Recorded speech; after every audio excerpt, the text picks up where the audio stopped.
Stef Macini. Listen, it's interesting because we've had Damien on really kind of talk about more high level this partnership, the Living Corporate, and this campaign the Living Corporate is supporting with Intuit to support talent attraction and really just brand amplification of its leaders. And that was really like more level setting. I would say this is more like our real inaugural kickoff of this campaign. And I'm just really excited to have you here. For those who don't know, we're going to have a little wrap around this, but I'm going to say it anyway, because who's to say people running around, they might be listening to this while they walk in their dog or probably typing up some TPS report. So I'm going to just say it again anyway. I'm really excited about the relationship that Living Corporate has with Intuit, and I'm excited with Intuit. All right. And I'm really excited about this conversation. Stef, how are you doing? I am great. Thank you so much for having me here. I'm excited about Intuit as like this huge brand. Like there's certain organizations out there that feel like it's like you kind of understand a piece of what they do, or you might understand like a product or a service, but like it sometimes can be conceptually hard to wrap your arms around them. You know what I mean? So I think about like Nike or Visa and Intuit. Like, so talk to me about why Intuit, like when you joined, and then why Intuit now? Okay. Well, it's interesting because I feel like Intuit is a bit of a best kept secret almost in some ways, because people know our consumer facing brands, but they don't know the overarching brand at the top. I think that's the mission that we need to sort of help people understand, is that Intuit is this amazing large corporation that oversees consumer brands from TurboTax and Credit Karma, who are, beloved brands in Canada. And then on the business side, we oversee MailChimp and QuickBooks. And so everybody knows these household brand names. The organization overall is just an incredible place. And I think why Intuit when I joined, I think we were talking about this, and maybe you thought I would joke around about not saying it out loud, but I'm gonna say it, which is when I interviewed for the job, I wasn't 100% sure because taxes sounded a little boring and stiff, and I'm not that kind of girl. But when I interviewed with one of the leaders, she said, you got to buckle up because this business is like riding a rocket ship strapped to the outside. And I was like, oh my God. And so I would say that in general, Intuit is an adventure. It's an organization that is really leading the way when it comes to new ways of working, innovation, how we can use tech for good, and how we can actually create meaningful change for people.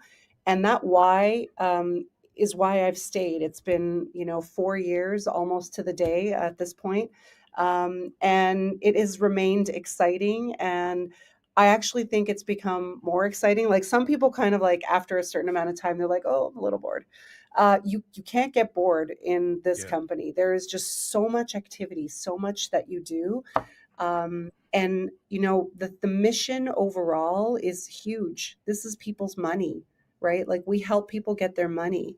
And that money is used to pay bills. It's used to go on vacations. It's used to for all like trips, like everything that you need to make ends meet, or to enjoy your life is part of it. And so there's two missions that are truly meaningful when you talk about like life-changing work. It's healthcare and money. And so this is just such an exciting space. To your point, so right? Like I think about that's now. Like I think about the things that I use like that are integral to my life. QuickBooks for my business, TurboTax for my life and also my business.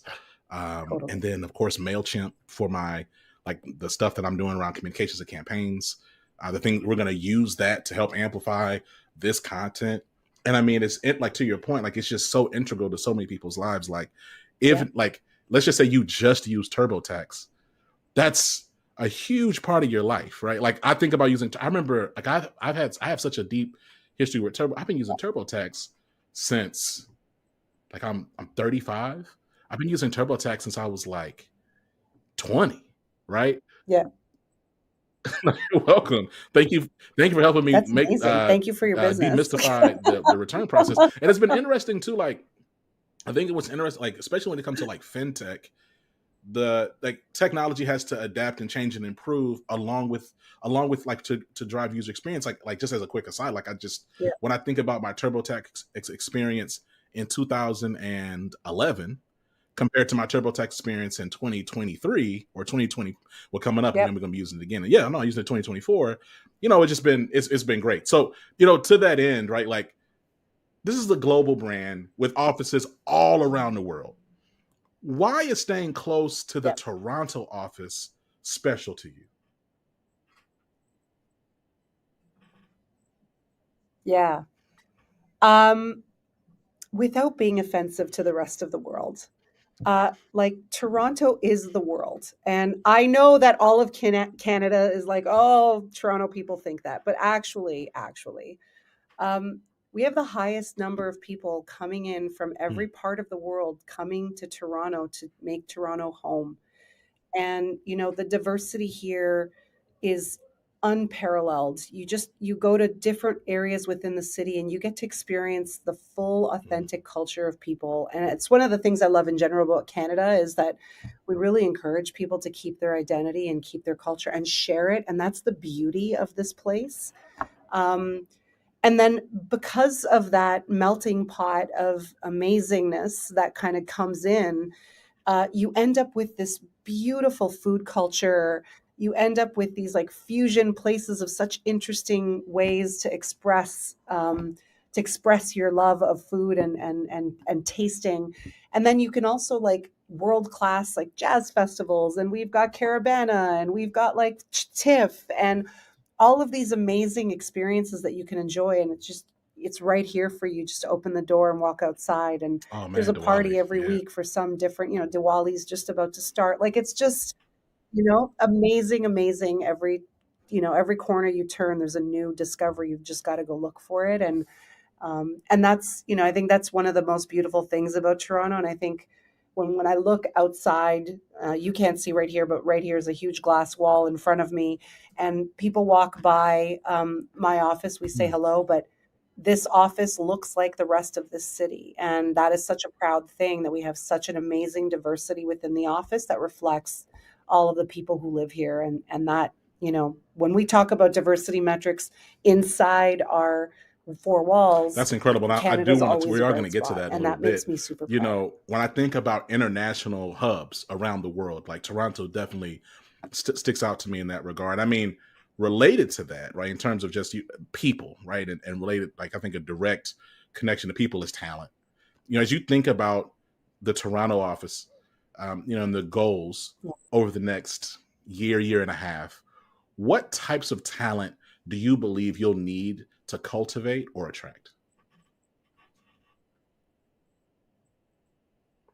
Yeah. So there's two ways to answer this question. I would say there's always going to be like the skills profiles, right? So Canada has been named a strategic site or strategic growth site for our engineering talent. And so we're out there, we're going to start hiring engineers and all of that stuff. But beyond that, we're one of the only places globally that has all of the brands housed right here, where we've got go to market teams, engineering teams, Mhm. for every single one of the brands that we represent. That's unique. Not all of the other offices across Intuit have that experience. And so that means that there's a plethora of roles and things that, we would look for. But but really beyond role, I think it's not just the role, or really what the role is, the focus is really more about people who are engaging and curious, and people who are excited and ambitious to solve really big problems, people who are like innovation focused. And those are the types of people that we want to meet. There's so many opportunities. I was speaking to somebody yesterday who had reached out about a sales role. We don't have sales roles on the consumer side, but I connected him right away to somebody on our small business and business group side, because there's so many things that are shifting and changing here that there's always the type of people that are curious and engaged to connect with somebody else and network and It's really get interesting into to the that point. organization When and I find a think meaningful place about for yourself. the landscape of work in tech today, right? I think Intuit and scant few other organizations are growing. And like to your point about Toronto being like a strategic growth site, like it's a place where we're trying to, again, like we see and we understand where we're going and its expansion, its growth.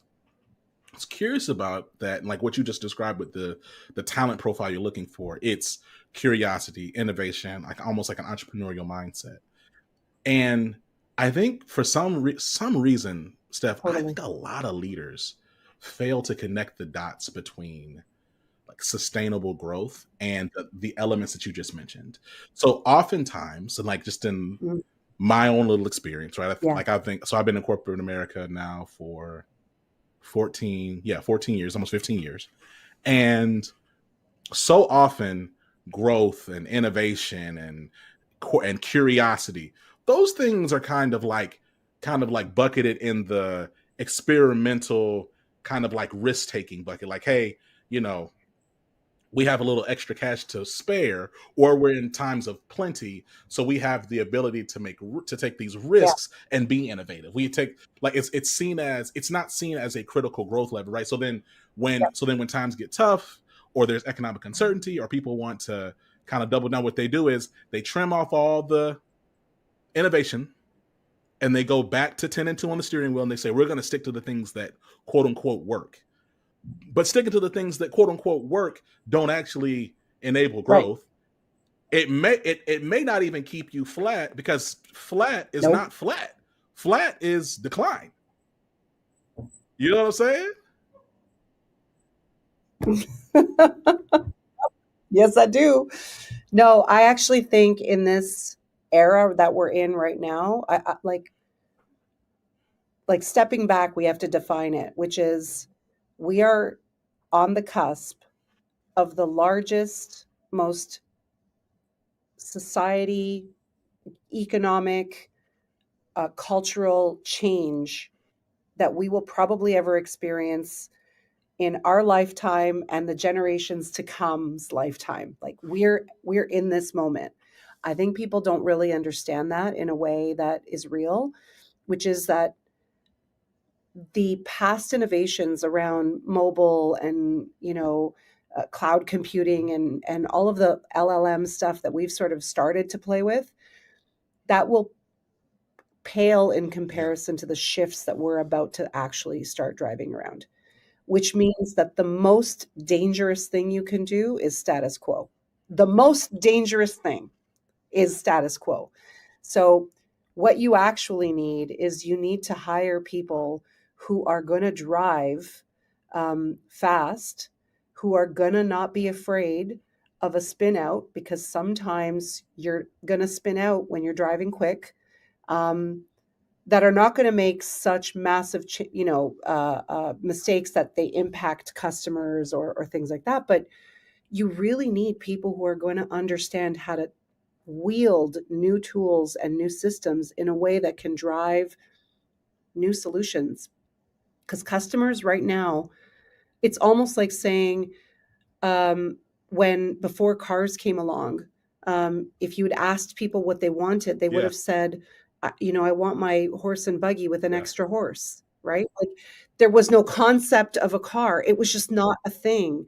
That's the moment. We are Yeah. currently driving the horse and buggy, and we're about to step into a Ferrari.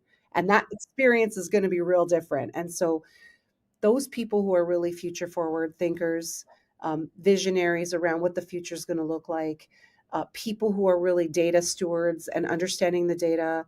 I'm doing a lot of Yeah. research right now for a speaking event at Be Future, where we're going to talk about like what does it mean to be in an AI world, and what does it mean to be a person of color or a woman in an AI world where there's already areas that need to be thought about. So all of that requires not the way that we've done business up until now. It requires us to really think about new problem sets and spaces that, uh, like I said, doing what you've already done and trimming off your innovation is literally Like Yeah, and like, cutting and off your nose especially to when I spite think your face. about, Like it's man, not a good oh my decision. gosh, this is just such a fire conversation because I'm so when I think about like the idea of innovation and growth and like all the elements you mentioned, like all fair. I think the piece that goes unspoken a lot is, yeah, you want that talent, and not but and you got to make sure you have a leadership culture that isn't going to be threatened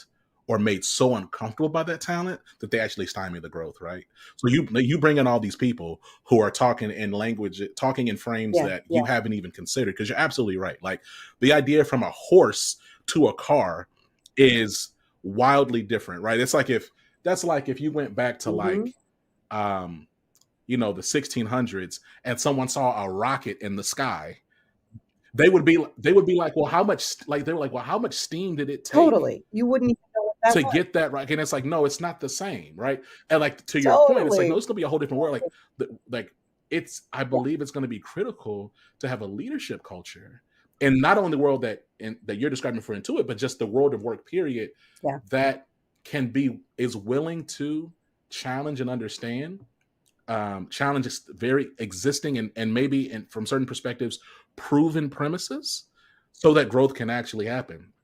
The other thing you talked about there too is yep, like this idea of this idea of um of of of innovation also comes with disruption and the ability to say, hey, this means there might be some discomfort. Now there's thresholds to your point, right? Like, look, we can't do things that are going to threaten like or completely disrupt or erode the customer experience that we're developing and that we've delivered and have grown a brand and built trust equity around. At the same time, we need to make sure there's thresholds, because we may end up getting yep. closer to those guardrails than we ever have before. And we have to be at peace with that if we want to actually grow. I have yet to see an That's right. organization. And it's so funny because That's right. now coming out, looking back at it from 2024, I think about 2022 and 2020 and parts of 2024. But let's look at like 2022 to now. A lot of those organizations that were publicly traded or that were experiencing a certain degree of success that said, hey, we're really going to just kind of drill down and focus on the things that work or the things that help us win and get back quote unquote focused. I would love to have a discussion a separate time or somebody to show me where those organizations are now. I wonder, are they still leading the pack as they were before? I don't know, right?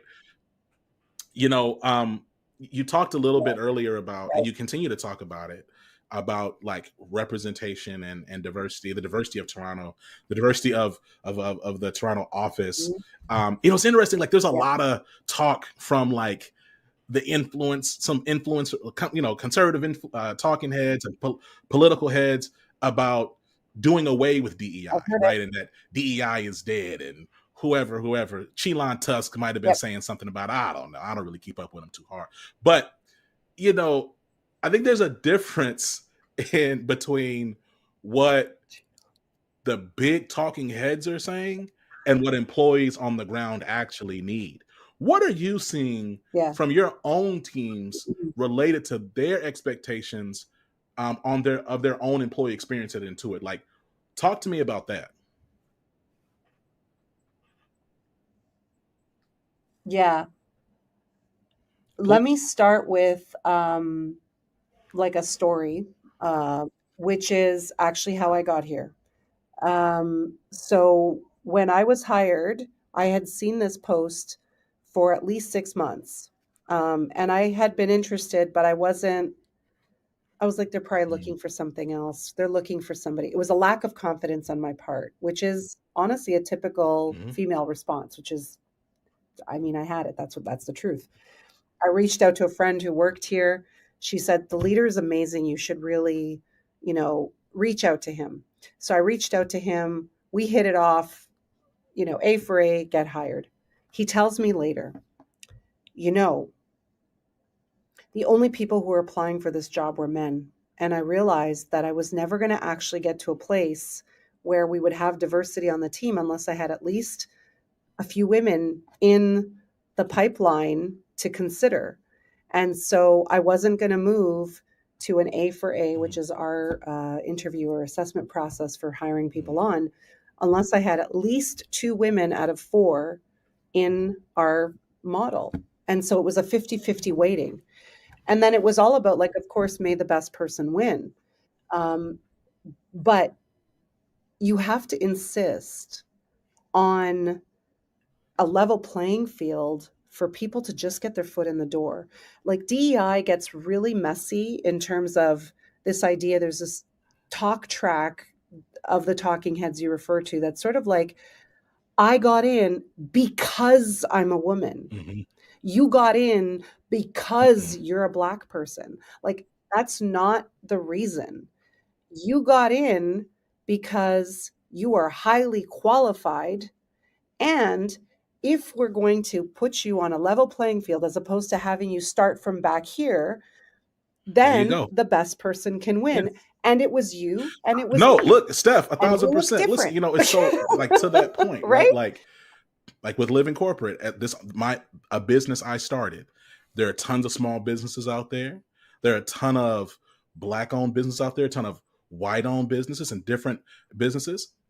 Intuit didn't look at me and look at my black face and say, "Hey, we want to work with Living Corporate." No, you looked at the quality of the work, our case studies, the things that we've done, and said, no, we're going to make this decision. I think so often, to your point, like there's this immediate assumption that if you hire somebody or you work with someone who is not straight white Yep. male, then there must be some Yep. concession, right? Profile, some concession of merit Profile. or Yeah. competence, which is on its own, Yeah. like right, like it's just like, come on, like that's an insulting assumption, Crazy town. right? And it's like actually the data would show when Totally. you bring in Totally. these people who are Yeah. historically and most commonly overlooked or under supported and under sponsored, they actually come in and perform really well, especially when you give them the conditions, the similar conditions to actually do that, right? So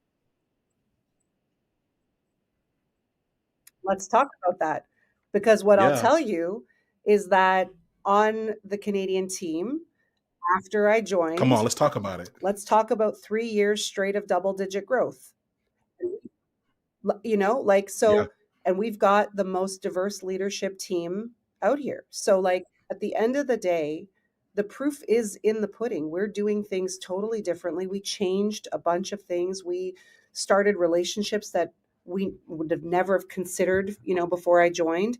That's not a me thing. That's actually the team I hired. And back to your point before around the leadership conditions, my job as a leader, I tell my team all the time, my job as a leader is not the quarterback. Everybody thinks the leader is the quarterback. The leader is not the quarterback.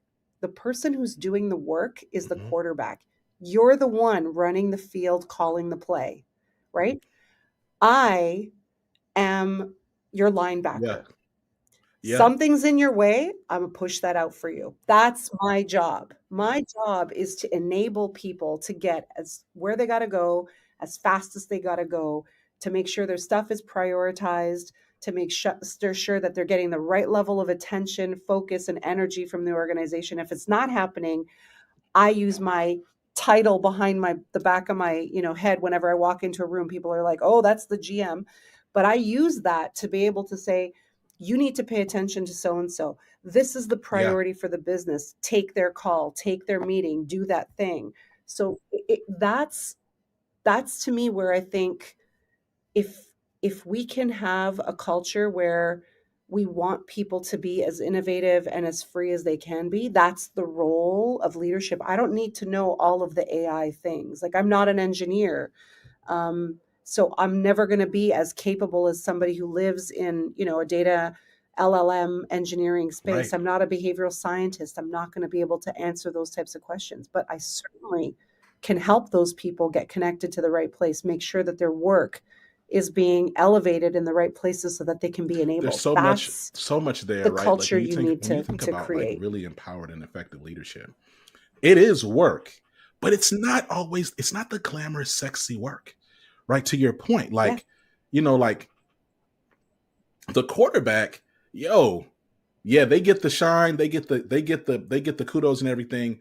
But like to your point about the other positions, a lot of leadership, real good, it's the blocking, right? It's the creating space. It's linemen Linemen typically don't Totally. come up on the podium after you win the game, but they do a lot of that work. And your point, and so you're right. Like so much of that, like you Yeah, come into a room, it's the leveraging of your position, your title, your voice, your influence, your capital to then create space for these teams, especially the Toronto office, especially those that are diverse, so that they actually can be successful. totally. There's conscious and unconscious biases out there. You Correct. leveraging your power to help push Totally. those things and really kind of minimize the static and noise so that we can get to results. That's the work. Yeah, You know, you talked a little bit earlier also that's the about like the magic. data, Totally. and Totally it's agree. funny because the proof is in the pudding. But like we've been talking about the value and the return, the ROI of DEI. Mhm. It feels like since like 2005, if not earlier than that. And like the studies are out there. Look, organizations that are more More than diverse have stronger returns in the market. They just do. There's a divert the because diversity of identity and ethnicity and totally. religion and Yeah, sexual orientation and et cetera, is directly correlated with diversity of thought. And so, yes, having a richness of different yeah. ideas and perspectives drives innovation in a way that homogeneous teams and spaces just don't. Just don't. They just don't. I totally agree. Yeah. I think, connected to that sort of diversity, you also have to make sure that you're creating a safe space for people to voice Oh, those opinions because a diverse team alone is not the thing, right? It's a diverse team that is confident enough to voice their divergent opinions and know that it's not me against you, it's us against the problem. yeah, And we will have different perspectives on how to do that. And the push pull makes us better. I think that's where teams kind of get confused because they're worried that if we don't all agree, then that's bad. And I'm like, actually, I welcome the discussion. Like I welcome the banter of back and forth, ideas. And some at some point we make a decision, and maybe it's the wrong one, and then we'll reverse. But like maybe it's the right one, and we go with it. But the fact that we don't all agree is actually when you end up with the best ideas because when everybody in the room agrees, I get nervous. I start asking right. questions It has to be because it's like crazy we obvious. can't all agree unless this is Yeah, so obvious that it's just that's just a go do thing. But if we're working on an innovation and everybody's in wild agreement, I'm like, I don't something doesn't feel right here and I will push. And then when you start to pick, people are like, "Oh, okay, she's willing to hear a divergent opinion." And I think that's where, again, leaders and diversity make a real difference in whether or not you have that open space for people to really get into it. And we're in a space now where if we don't have those really, really, really pointy conversations, we will right. recreate a world that we don't want to see, right? And I think that's the courage we all need to have is to say we're at an inflection point in our the next 200, 300 years before the next reinvention of our technology.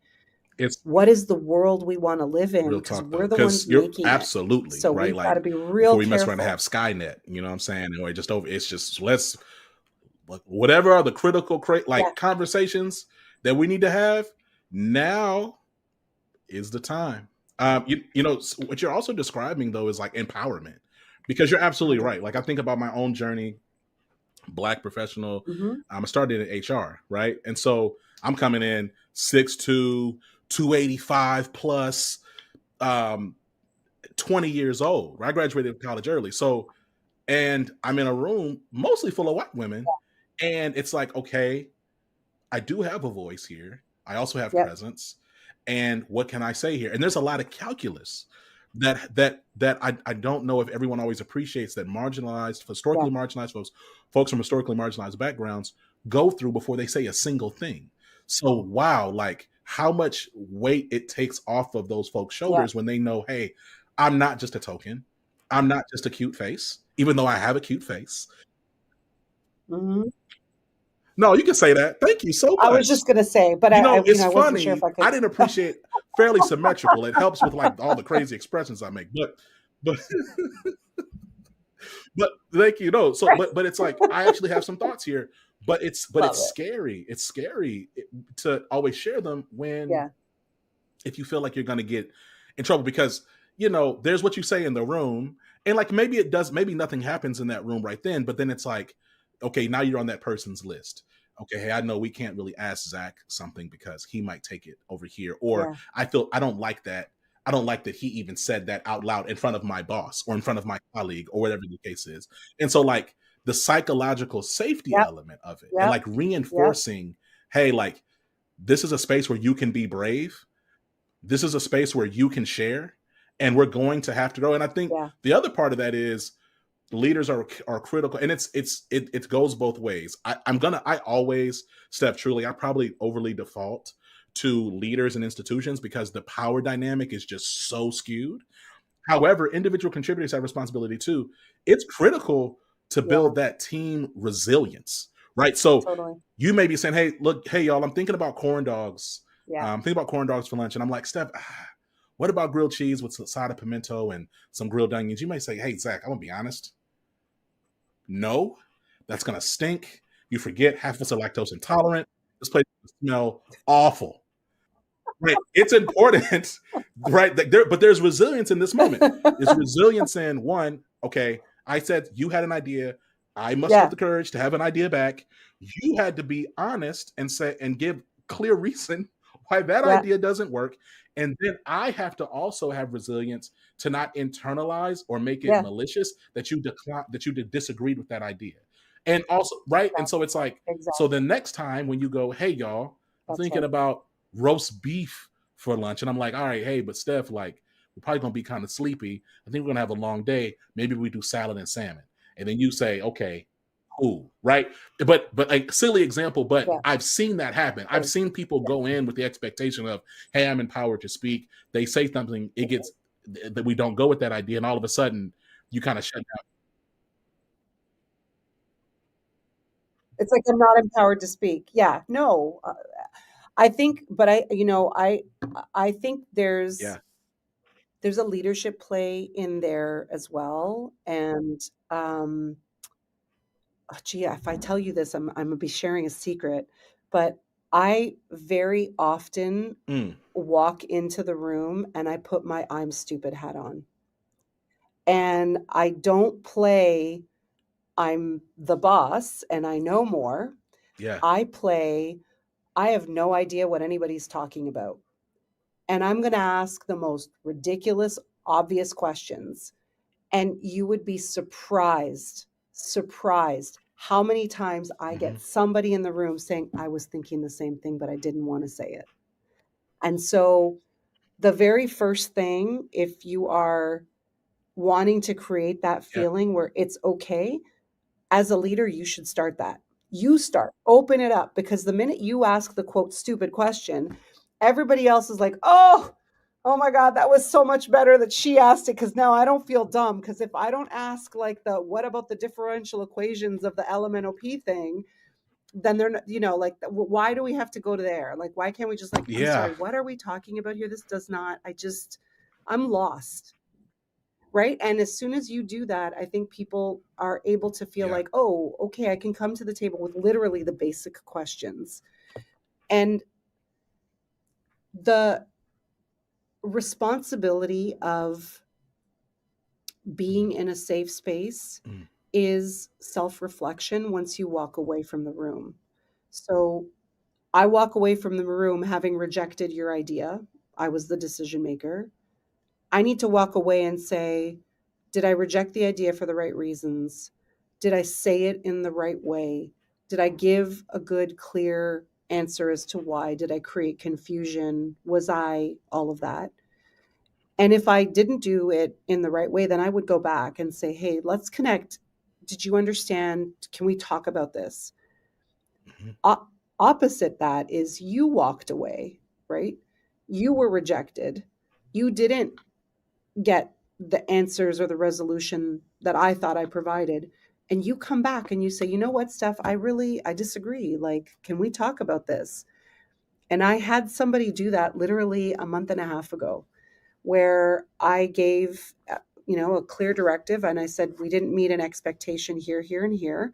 Um, and then he came back to me privately and Mm. he's like, it made me feel like this when you wrote this. And I felt this way and this way. And I was like, first of all, thank you so much for your courage to share. That means I'm doing the right thing and creating safety for you to say that to me. So I appreciate that, A. And B, here's what I meant and how I reflected it. Here's how I think I can address your concern, how I can fix the area that you feel hurt around. Does that meet your need? Right? Does that solve it for you? And he came back with, yeah, that really does. Thank you so much. And like, how easy would it have been for him to walk away and be like, Right. Right. Right. she's And, not the and nicest what you person, just described also though, like, and right? like I'm gonna do like a fourth wall break, right? Because this is like living corporate Intuit campaign, da da da. But I'm gonna break, I'm Yeah. looking to break fourth wall here. Listen, y'all leaders who are listening to this and you want to roll your eyes or be like, that's not realistic. I'm telling you, that's why you're gonna fail. I'm telling you now, you're not going to continue to succeed if you don't internalize what Steph just said. That is not only the present of work, that's not going to change, right? Being available and communicative and strategic in how you communicate, pre and post decisions that you make with your team, if you want to retain that talent. Now, look, if you like burning money Yeah.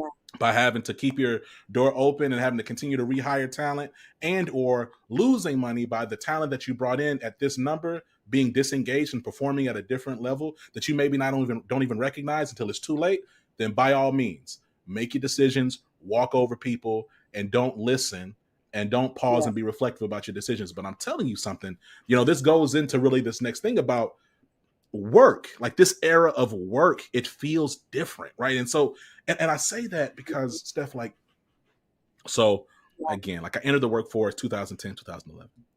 And I remember when I came in, and I worked at an energy company. And I was working at an energy company, but my first job was actually at Target. I was an HR manager, like at a store. And so, but at both of these roles early, because Yeah. I was 20, I was just about to turn 21. And so I remember they were talking to us about, hey, here's your career ladder. You're going to start as an executive team leader, and then you're going to go to this other department, then you're going to become a store manager, then it's district support, then district, but the point is that when you came into a job, Yeah. you had like you could easily see, based on what HR and leadership communicated to you, could see a roadmap of at least 5 to 7 years. Okay. And like even saying that out loud Yeah. Yeah. sounds so like it sounds alien to me. Like it sounds alien coming out of my mouth. Organizations used to have these long-term development ramps. Mhm. It doesn't mean everybody made it, but there was an intention and a plan to take you through like an actual path. Um, it Yeah. Yeah. technology, economic pressures, a variety of other factors. They've shortened and changed that talent life cycle, right? Like I think that we've gone from looking at employees as like long as stars, but still like develop, but projects that we're gonna eventually kind of grow into leadership. We kind of see them as like points of support to drive an 18 to 24-month moonshot, right? Like I think it's just changed. Given this landscape, Yeah. how does Intuit compete for top talent and drive employee engagement now?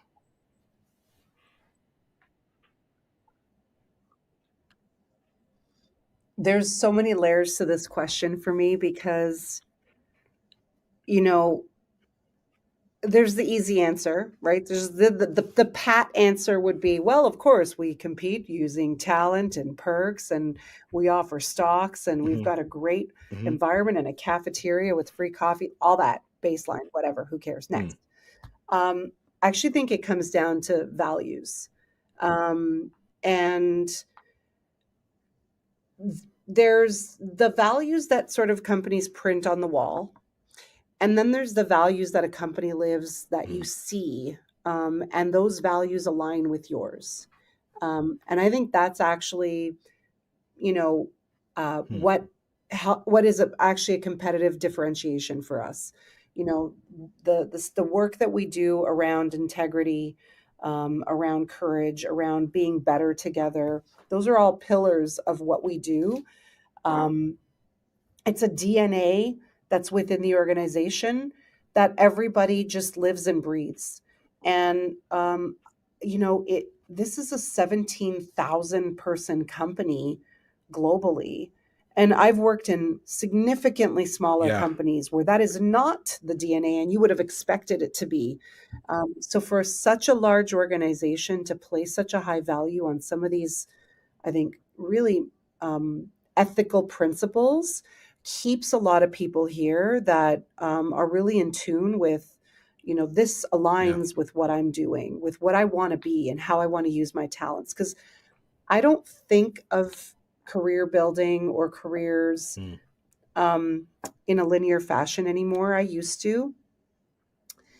It's a jungle gym, and you start on the monkey bars, and then you go over to the thing where you flip, and then you go slide down the slide, and then you run back up at the top, and you jump off the pole. Sometimes you fall.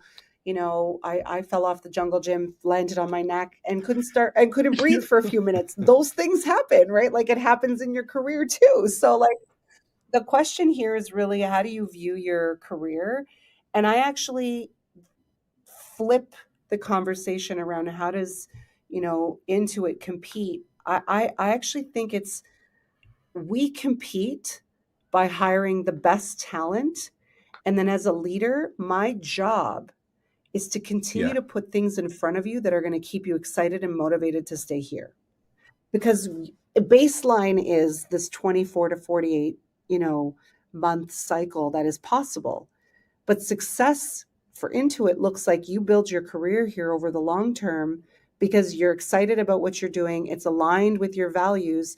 And the work that we're putting in front of you keeps you engaged and excited, and you're learning. And there's so much more that you can do. And you have so many more things to to deliver against. And the work that you're doing, you put out into the world, and it solves for all Canadians. Right. Like, everybody's got to file their taxes unless you're like 12. But, so, like, everybody needs this service. And so your impact is huge. It's not just like a fraction of a half of a number of people that kind of, are working on this thing. So I think that to me is, a real unique differentiation.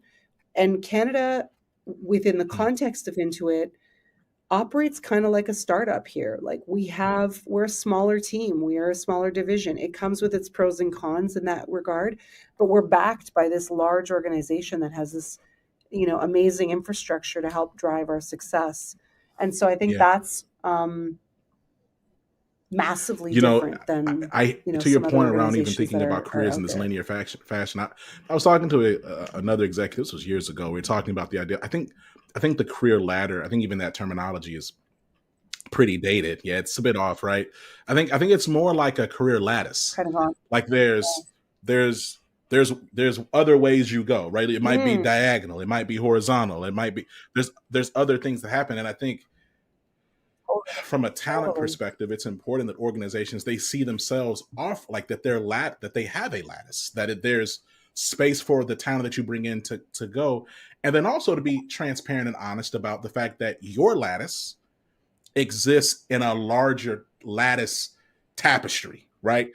And so, like, it might mean that the talent you brought in That's 2025 is here through 2026 and 27, but maybe they go somewhere else, but that your lattice is such that they can still boomerang and come back maybe when the stars align again and there's things in value alignment and strategic and priority alignment again.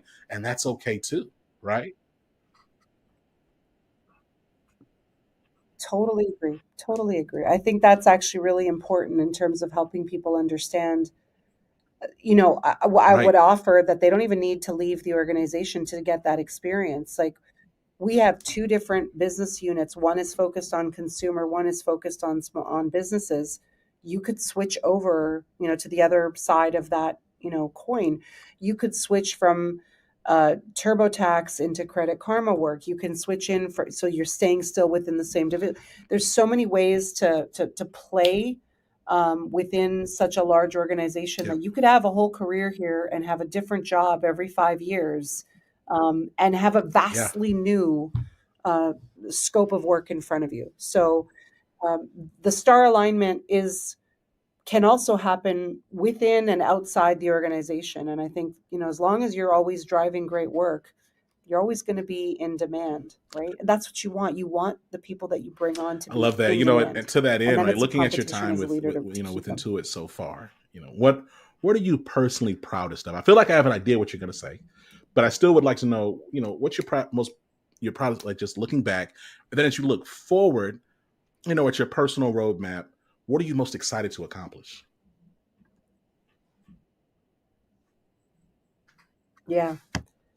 Um, what am I most proud of here in my time is just the opportunity to build such an amazing team. Like I am proud of this team every day. I put my feet down on the floor when I wake up in the morning. I'm Yeah. excited to get into the office, to see what everybody's going to do, to like, help people, unblock people. I love, championing and charging into the field, the battlefield with my sword up. And I've had a couple of leaders come back and were like, Yeah. Steph, you just run out there. And I'm like, yep, that's what I do. And so I think I'm really proud of the team that we've built and the results we've been able to achieve. The work that we've driven over the past 2 years have gone all the way up to the board level at Intuit, for recognition. We had our CEO and the board,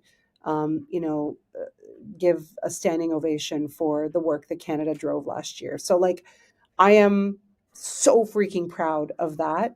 And as I look forward, when you come into your TurboTax experience this year, I want you to call me after you do it because we have moved your cheese. Yeah. And it is going to be a materially better experience. The work that the team is doing this year is so different from what we've done in years past. We are really taking a leap forward in terms of the work that we're driving. And that's all, like I said, keeps me motivated and excited every day. And then on the personal side, I would say what's in front of me is in 2 weeks, 1 week, I'm heading over to the MIT campus.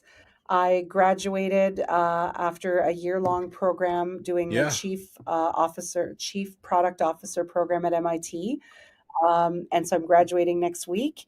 And I am just thinking about like what else can I learn? I really am excited about the space that we're moving into in this new world that we're going to create. And I know I will never be like I Yeah. said, the subject Yeah. matter expert on things, but I want to know enough to be dangerous. You know what I mean? And so I'm right now just contemplating what's next in terms of what I want to learn and how I can best support the team so that we can go out there and do something Well, even look, Steph, bigger I the got to tell you, following I'm year. excited about this That's conversation. I'm so that's glad what we I'm were able to sit excited down and about. talk. Like, we had a, the funny part is, again, fourth wall a little bit. I knew we Yeah. talked about it pre-production. Like, we knew we were gonna have a good time. We we gotta have you back. But in the meantime, thank you so much for being part of this incredible campaign. I'm excited about people learn more about Intuit and learn more about the Toronto office and more about opportunities to grow and build their careers there. And look, we'll talk to you soon. Make sure y'all click the link in the show notes. Y'all want to learn more, see more opportunities about Intuit, learn more about Steph. All right, Steph is she is her. Okay, they be saying she is him, you him, they him.